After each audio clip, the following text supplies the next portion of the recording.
प्रतिबिंब जशी एनजीओ आहे तशी एनजीओ घोषणा मी करतो की 10,000 रुपयाची एफडी आपण घेतो. तर 2 केंद्र सरकारच्या पॉलिसीचा प्रीमियम आयुष्यभर परस्पर आहे.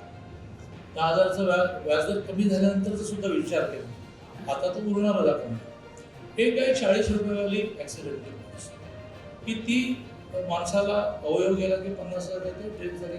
पहिलं त्या पत्रकाराच्या डेथ किंवा नॅचरल डेथ नंतर ॲक्सिडेंटल किंवा नॅचरल डेथ नंतर एक मिनिमम अवॉर्ड घरी पोहोचवण्याची व्यवस्था ही कायमस्वरूपी उभी केली पाहिजे. त्याची ताकद 10,000ची एफडी मिळते.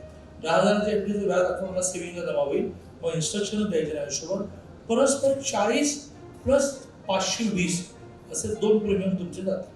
520 काय, कुठल्याही कारणाने डेथ होते तुमच्या कुटुंबियांना 2 लाख रुपये मिळणार.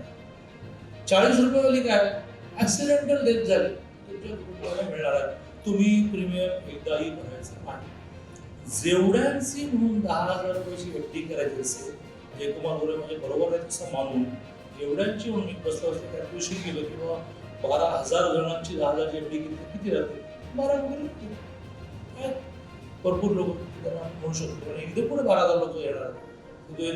4 महिने मागे लागले तर रजिस्ट्रेशन झालं.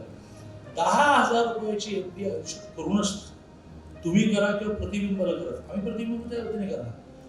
ती केली की तुमच्या 2 इन्शुरन्सचे प्रीमियम आयुष्यभराचे भरले गेले आणि त्या प्रीमियममधून त्या इंटरेस्टमधून प्रीमियम भरले गेल्यानंतर तुम्ही तुमच्या कुटुंबियांसाठी 2 लाखाची व्यवस्था केली.